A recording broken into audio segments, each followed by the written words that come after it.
السلام علیکم. تو ویلکم ہے آپ کا میرے چینل انفو جی میں.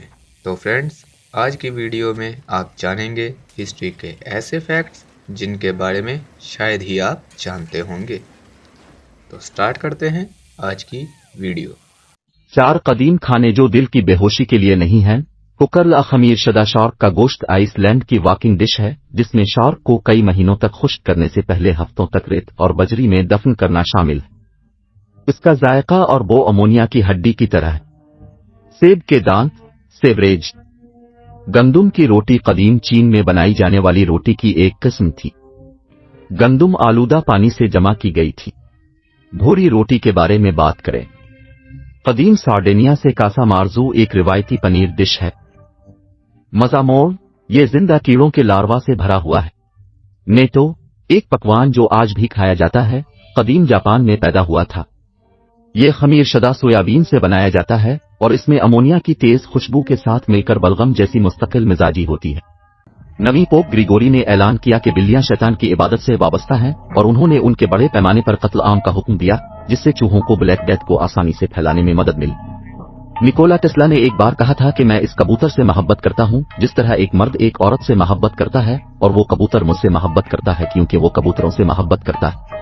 ملکہ کلیوپیٹرا کے بارے میں افواہیں ہیں کہ انہوں نے دنیا کا پہلا اسپورٹس مساج ایجاد کیا ہے یا غصے سے بھری شہد کی مکھیوں سے بھری کھوکھلی لوکی کا استعمال کیا. یہ بحالی کے لیے بہت اچھا ہونا چاہیے. قرون وسطی کے یورپ میں پایا جانے والا ایک قانونی عمل تھا جہاں ملزم کو جسمانی طور پر مشکل کام سے گزرنا پڑتا تھا جیسے کہ اس بات کا تعین کرنے کے لیے گرم لوہا پکڑنا کہ آیا وہ مجرم ہے یا بے قصور. قدیم میسوپوٹیمیا میں دیوی دیوتاؤں کے لیے وقف مقدس شادی کے مندر تھے جہاں خواتین مذہبی رسومات کے حصے کے طور پر عبادت گزاروں کے ساتھ دوستانہ ریسلنگ میچوں میں مشغول.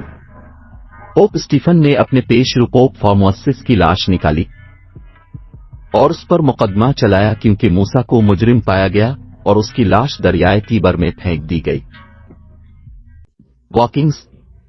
خیال کیا جاتا ہے کہ کچھ واکنگز جنگ سے پہلے ایک ٹرانس جیسی حالت میں داخل ہو جاتے تھے جسے بے قابو ہونے کے طور پر جانا جاتا تھا.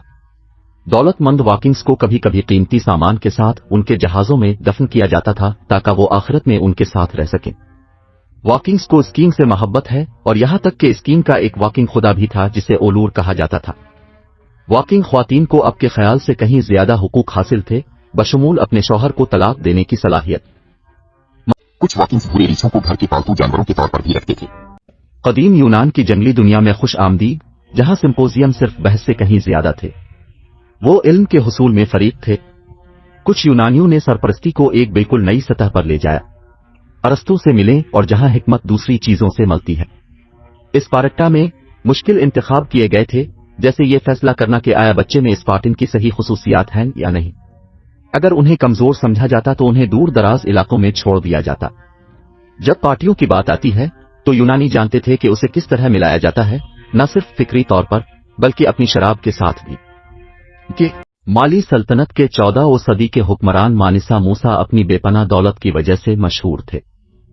اس عظیم حکمران نے اپنی عظیم قسمت کو دانشمندانہ معاشی پالیسیوں اور جدید خیالات کے امتزاج کے ذریعے تعمیر کیا جیسے ناقابل یقین مقدار میں سونے کی کان کنی پھر اسے نئے تجارتی راستوں کے ذریعے فروخت کرنا.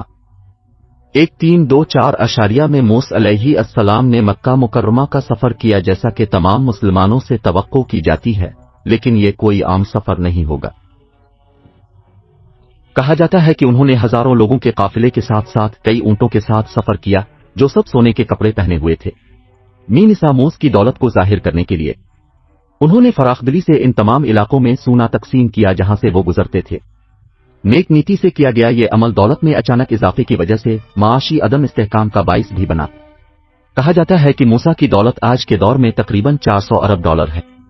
ایکیلیا مشہور گلیڈیٹرکس عاجزانہ آغاز سے ابھری اور خود کو رومی میدان کی صفاکانہ دنیا میں پایا لیکن اپنے مرد ہم منصبوں کے برعکس اچیلیا نے اس راستے کا انتخاب کیا جو آزادی کی ناقابل تسخیر پیاس اور توقعات پر پورا اترنے کی خواہش سے متاثر تھا. اچیلیس کے مخالفین ان کے سائز سے 2 گنا بڑے ہیں جو مشکلات سے بے پرواہ ہے. اس کی حرکات و سکنات سوچے سمجھے حملوں اور تیز رفتار جوہے کا ایک بیلے تھی. ٹرائیڈنٹ اور نیٹ کی ماہر